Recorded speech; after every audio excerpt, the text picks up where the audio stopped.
We are all a little depraved and debaucherous. Here is the king of podcasts. Welcome to the program, Depraved and Debaucherous. I am King of Podcasts, your host for this evening. And of course, the website for all the programming, everything you need to know about this show is kingofpodcasts.com.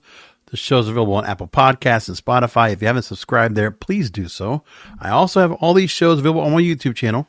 So at King of Podcasts, you can find all these past episodes of all of my programming, especially this one. It's on that site. So look for it all there. But again, everything points at one spot. All my social media too. kingofpodcasts.com. Now, I want to go and get into friendzoning tonight.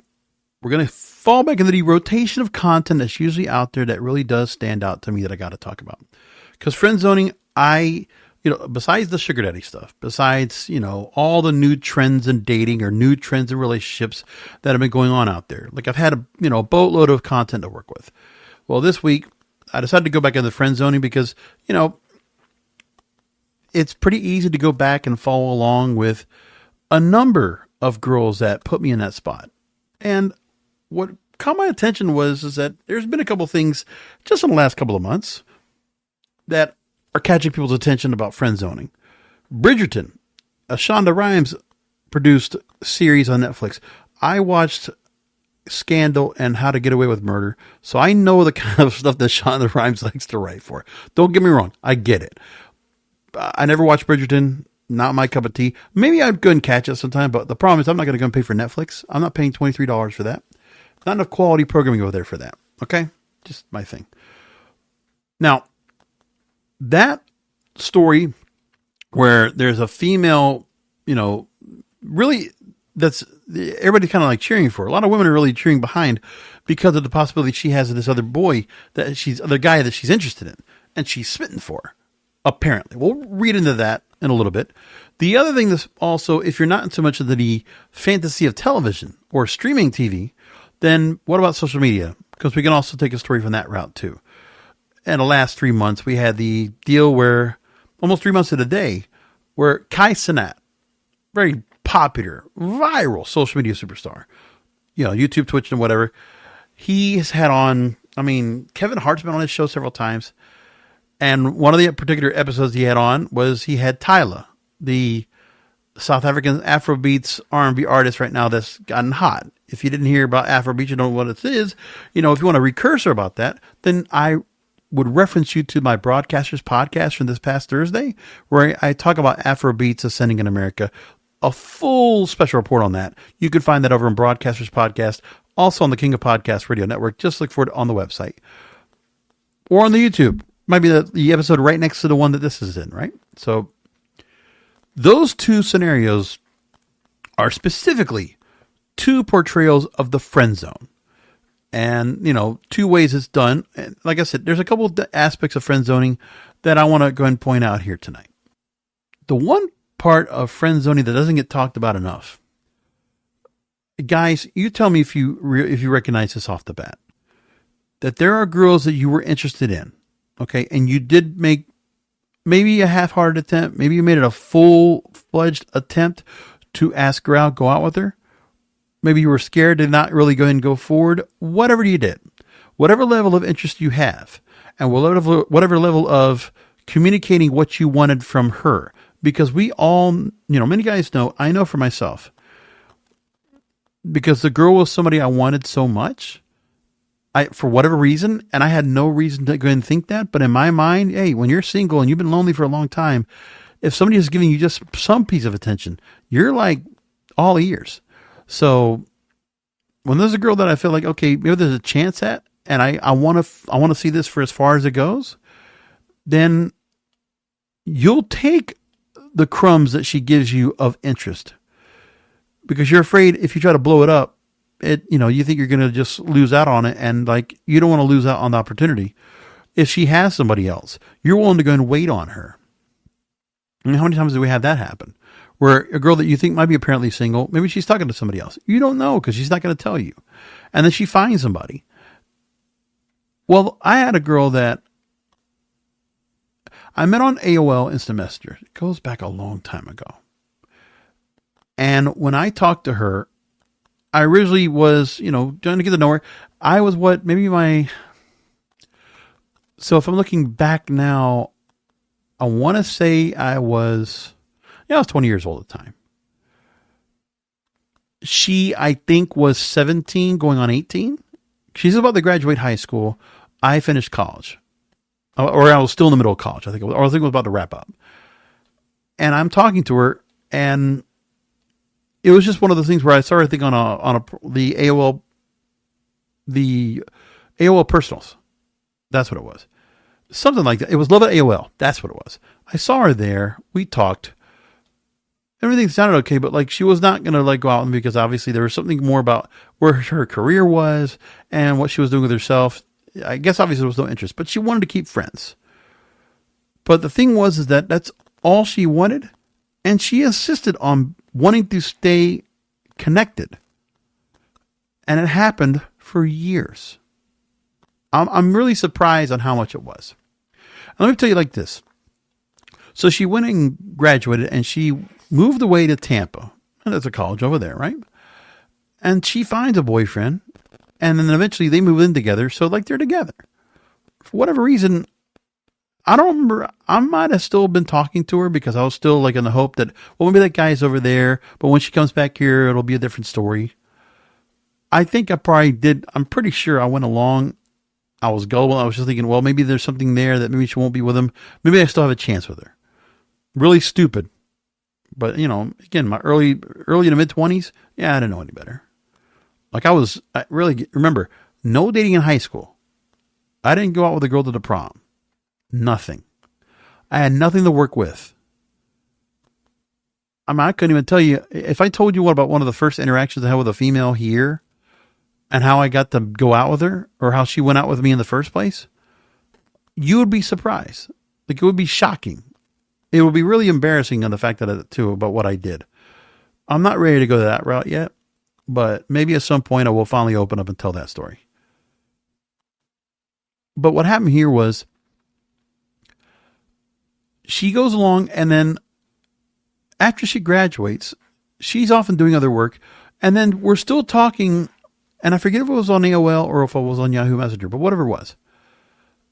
And we're talking, and she still wanted to go ahead and like talk and be friends for whatever reason. And I was like, it was like most of the girls, I would just go ahead and lash out because like, listen, if you're not going out with me, I don't want to go ahead and be friends with you because I know what I feel, what my feelings were about you. Even though I have no reason to have these feelings, I had feelings for you and I don't want to keep this up. So she insisted to go ahead and still act friendly to me and still have small talk and all this and that. And I'm like, I don't care. I wanted to just push her away. And every time I did, she got upset and mad, and then she stomped off, basically online. That happened a lot of times. Like I would just, I got fed up, I blew up on her, and she walked away. She kept coming back. And that was the part I didn't understand. Like, why is she going to go and take my shit? For what? And then, for whatever reason, I don't hear from her for a while. I don't know if I ever saw her on social media or not after that. But then I noticed that she hits me up on Facebook. This was 6 years ago. And on Facebook, it was in April of 2018. She reaches out to me and says, it says you're in West Palm Beach, where I live. And she lived north of me, about 30 minutes or so away when I first met her. And, she had a lot of things going for her. She was, again, very much, I don't know, I guess eccentric would be a good word for it. Very much into instruments, into singing. She had definitely like a lot of things where she felt she was talented. And I guess that's what she was pursuing, I guess, music or something, or theater, something like that, where she was at in Tampa. And for whatever reason, she reaches out to me and says,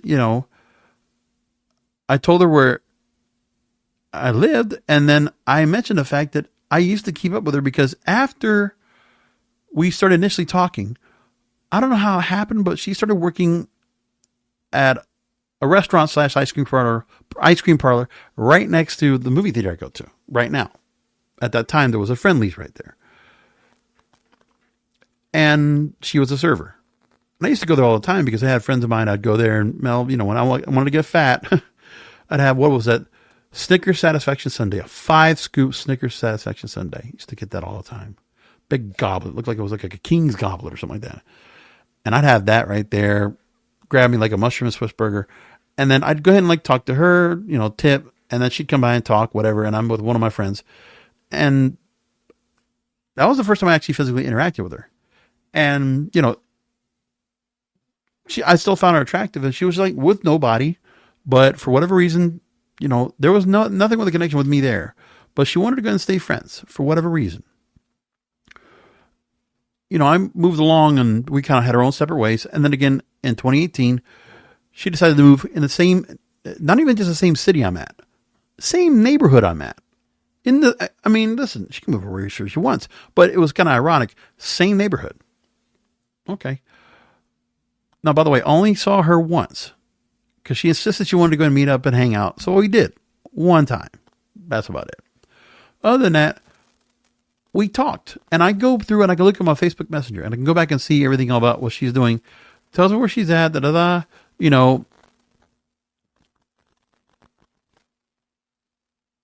She decided to go back to school for a different degree, and she was going along and then, and I was just being nice to her. Congratulations. She was going to be, working a different thing, and that was fine for her. I'm not going to get into the whole detail.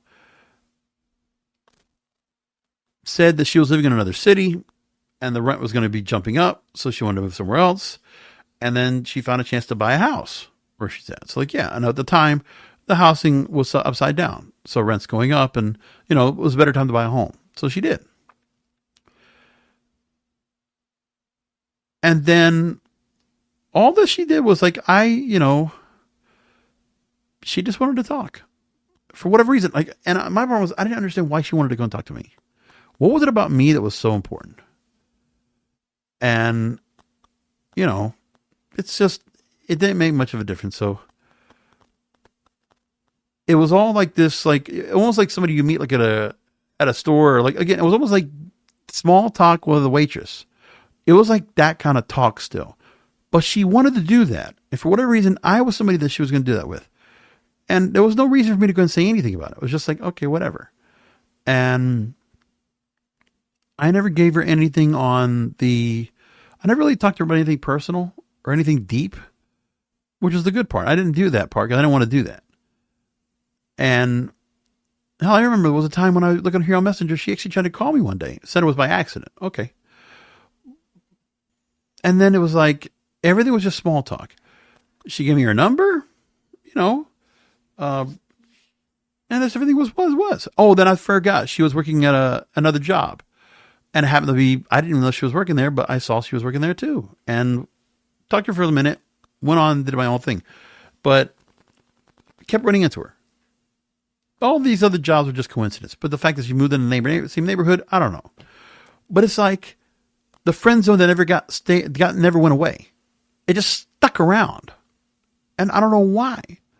But it didn't make difference to me. It didn't make a sense to me when I look at that. Now, it has been a while since I heard from her. It's been a couple years. So like whatever it was. And it was after I met her to meet her for lunch. Because I finally I went and relented. I was like, all right, let's go and meet up. And I told her it was nice to see you, though I'll admit I was caught off guard. I have not run into anybody familiar in a long time. And then she told me that, yeah, right, a good caught off guard, I hope. And I told her I've been keeping to myself for a long time now. I had one close friend of mine that had got married, has a child. We had a falling out. And like I said, to be honest, I haven't been making time for any friends except a rare phone call here and there. That's why I've been telling you all along I've been doing this working and I have nothing much else to report. I said I got much busier since the pandemic, and that's all I do is stay busy with my projects. 3 years later, basically the same story. So it's like I had nothing special to talk about, nothing crazy to talk about. Like, listen, my talking that I do right now, except for a couple of friends I talk about things with, my conversations are with you, my listeners. I get more conversation talking to you guys several hours a week, doing this, preparing this. This matters to me. I feel like I get to talk about what I want to talk about here. That's why I enjoy it. but it's got to be with people I want to talk to. Nothing against her. Listen, there was nothing there. Fine. I don't know what it was that she couldn't find friends. She's a pretty girl. She can go and find whoever she wants. But for whatever reason, I don't know, kept wanting to talk. And again, I have messages going back like 3 years, a 3-year span. And it's like, some girls that are friend zoning me, they don't understand. Maybe they do know that they're friend zoning. And I really think they do. And I think there's something that is like it gets them off about the fact that they can still kind of like, pity party guys like me that they friend zoned. Like there's an appreciation, not just of friend zoning you, but also making sure, hey, you're still not going to get me. Or I'll talk to you. Oh, you're still going to get me. But ladies, remember, there's after a while, and guys, please do understand this. You don't want a girl that will get you back after the friend zone. If they let you out of the friend zone and let you come back in, you don't want them. You don't want them that way. You wanted them back then. Like I said, the girl I was interested in was 20 years ago, not now. Because when I saw her, well, nothing wrong with her, but I was like, that's a different girl. A lot of things had happened to her. For whatever reason, she's still not married. She went ahead and stayed career-oriented, which there's a lot of women that are feeling that way too. Right. Don't want to have kids. No, whatever reason, kids, marriage wasn't in the cards. Relationships, none of that. So career-oriented, fine. It's what you do as a default when you don't find anybody in your life to love. And I'm not saying family. I'm talking about someone that's like a loved one that you want to have in your life because, it's a different bond, a different feeling that a lot of people get to experience out there, but I didn't get to feel that experience, But that's why I got to talk about on this show. So there are various stories to talk about this. Now, into the actual aspect of what is being portrayed out there. I even looked at, there was one story I saw from a radio personality in Nairobi, Kenya, that she advised women that they should consider the person they currently friend zone might eventually become their life partner.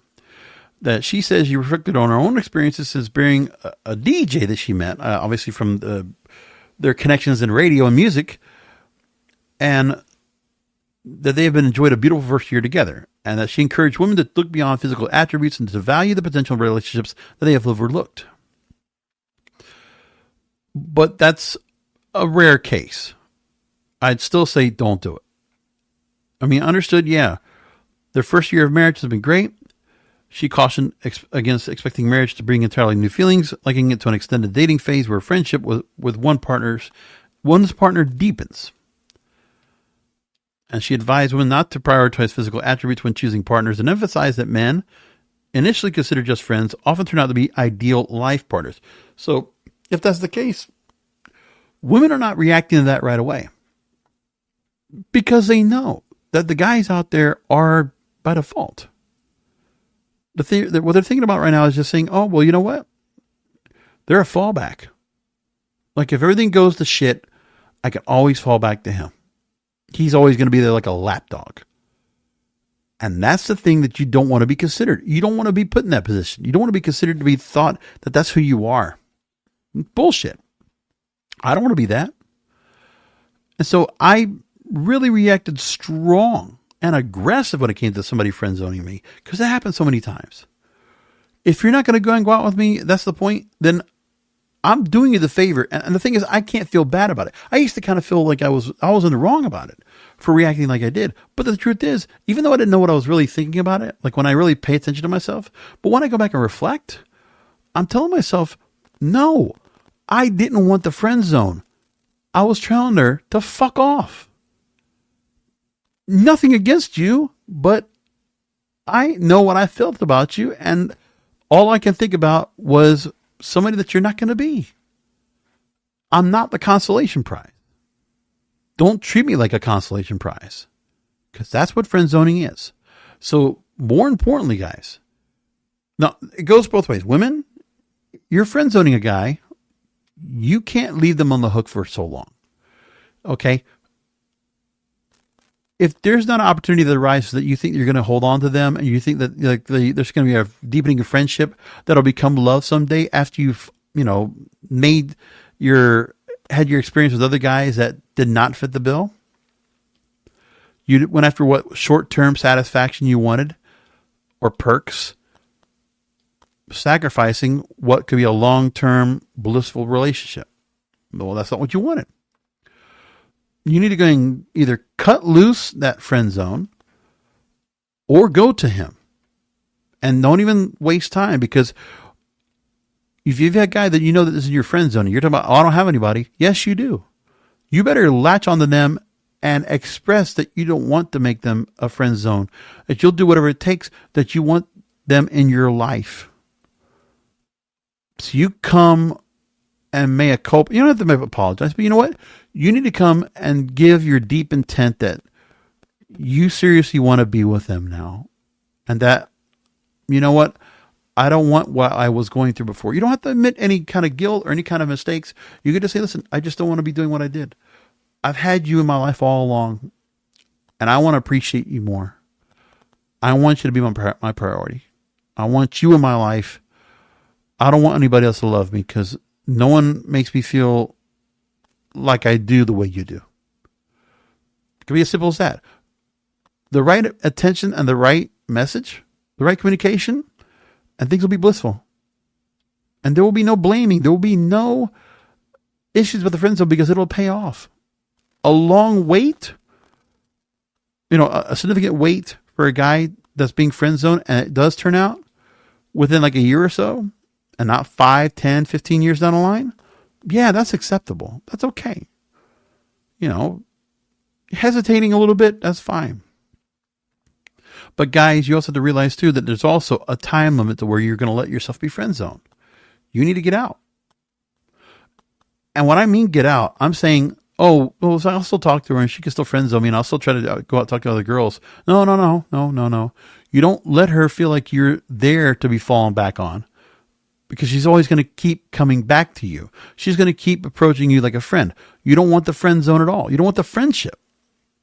I don't care what you think, because there was a romantic component to it. Unless there's an absolute like friendship where there's like real significant reciprocation, like, both people benefit from doing things together, and it's not, and you can actually coexist platonically without having to be any love involved. And you can look at that person as a friend and be completely as honest and open as you want to be with every other friend. Okay. Then stay friends. But if it's not that, you're still, still fawning over her, get out and sever the tie. Don't even put yourself through it. It doesn't matter. You don't want that at all. So again, 2 stories that bring this up as well. Penelope's story in the 3rd season of Bridgerton teaches us about being friend zoned. This is from Shondaland. So Bridgerton's Penelope Featherington, which is played by Nicola Coughlan, knows what I'm talking about. She's been friend zoned by longtime pal Colin Bridgerton, played by Luke Newton, since they were teens. In season 3 of Shondaland's hit Netflix series Bridgerton, Penelope finally gets a chance to express her true feelings, and with stunning results. So apparently she's going to get the chance of getting the relationship after being put in that friend zone after a while. That is indeed a beautiful thing, to build a firm foundation with a person you trust and then see that blossom to a romance. So the idea is that it's the woman getting friend zoned to a guy that, would be considered very handsome and dashing and would be the ire of many women more attractive than her, because she's not the prettiest. She's not the skinniest. She's not the, role model example of what that guy should be with. Okay. But again, Shonda Rhimes, she decides to go ahead and, play along with her stories the way she wants to go and do things. Now, this is based on the book. But, the idea is that Shonda Rhimes and Julia Quinn, the writer of the book series, well, they have their own thoughts. We're going to just make the relationships as we want to make them, right? It's like romance novels. So Olivia Pope goes after President, Fitz. She's manipulative. She's controlling. And she's ruthless, and thirsty for power. So that's really what her intent was, to get as close as she could to the President of the United States. Let's just put it like that. More than just love. especially when he got as high as she could in the office where she was almost president herself. She didn't want to be first lady. She wanted to be the most powerful position in the White House. It didn't matter about her being first lady because that didn't matter to her. She didn't want that. So that's the part that's about here with Bridgerton. And the part for Tyla and Kai Cenat. So she's been asked about this recently, about the friend zoning issue. She was on The Breakfast Club 2 weeks ago. And people were asking about the incident in March where Tyla joined Kai Cenat during one of his frequent live streams and politely shut him down when he asked her on a date. And the sweet and hilarious exchange has gone since viral. And it resurged once again when Kevin Hart visited Cenat's stream the following, 3 weeks ago. And then Kevin Hart gave Cenat a poster that says, "We friends though," which is what Tyla's response was to Cenat asking her out. But again, Kai Cenat was, foolish for just asking her like that on a live stream like it was because he thought everything was going so well. So when asked about this, she says, "Guys, the thing stretched." She explains how the impromptu question made her nervous, which led her to friend zoning the popular streamer on air. "Don't put me on the spot, guys. I'm sorry. No, I'll embarrass." And then she followed up by asking her if she and Kai, DJ Envy actually asked her if she and Kai joke about the moment, but she insinuated that wasn't the case. "We don't really talk about it." And that was right before complimenting the time they spent together. "We met in New York for the first time around New Year's. Then I went on the stream and it was actually really, really fun." So I should just go ahead and play the clip where he actually says it? Don't do that. What you mean? Why not? Don't do that. I'm serious. Whenever you get some free time, would you like to go on a date with me? You can't do that. On a whole live thing. Why not? It's true or dare. Yeah. But we friends though. You right. Yeah, we friends. You right. He doesn't look at her. It's totally where he's looking at the camera to the audience. And he's doing that just to go and play along there. But yeah. So everybody went ahead and they all jumped onto Kai Cenat for doing that. He's never going to let that down. That's just part of his whole thing. But it did make for a very viral moment. So it's nothing about Tyla where she got friends on. Listen, you did that. Kai Cenat did that. And you know what? Made a mistake. Maybe it doesn't matter. Maybe it was planned. Who knows? But yeah, you don't do it online. Social media is very powerful, and you're not going to have her submit. I mean, I don't care what you think. I mean, obviously, Kai Cenat with the situation he had, a beautiful girl like Kyla, who's talented, who has like all these wonderful attributes, like, oh yeah, it's like a dream girl to him. And just ask her like that? No. Wasn't going to work. So yeah, there's that part. Like, it's okay. It's made a mistake, and it was funny to go and hear that when it happened. But nevertheless, she was right to go ahead and like let the guy off. Like, okay, you want to be friends, whatever, that's great. But there's too much going on there. She's just really like on the rocket right now, getting her career to the mainstream where like she is right now zooming to the moon. She is hitting her stardom right now. And she got famous now worldwide in last year. I mean, yeah, Kai Cenat might have quite a following for himself and might have been able to do that. But yeah, it looks bad. I'm sure he can get whoever else he wants. But yeah, the way he did that, it was just very fanboyish and very just like it was guys that actually look at that and think that was a good idea. No, don't do that. Don't think that way. And don't simp. The thing is, by just doing like that, I mean, he also kind of puts himself to a point where like, okay, why don't we just go out? Because he's trying to like, build up his capital. Like, okay, it's for him. He wants to take advantage of that. I was like, nah. Doesn't realize how important she is. But like I said, they did it. It was whatever. And it was sweet how she handled it. She didn't do anything bad about there. Like, that was about as good as you could handle that situation right then and there. But yeah, putting a girl on the spot like that, that's just cringe. That's usually rejection normally. But she was confronted with that audience. So what is she going to do? So she handled it the best she could. Good for her. Good on her for doing that. That's fine. But yeah, that's the thing. Friend zoning, it's so common that you don't realize it. Maybe you don't realize the signs when you are getting yourself stuck and attached into that as well. And the idea is that even now we're in pop culture, you see it in your TV shows, you hear it on, you can see it on streaming. Like the friend zoning thing is still something that happens a lot. And it really sucks for the guys and the gals. So again, as I finish this show off tonight, I promise you, do take my point here seriously. Consider it. Do not get yourself friend zone for a long time, guys. And girls, do not put a guy in a friend zone for too long. It's not going to work. Just move along and go be depraved and debaucherous.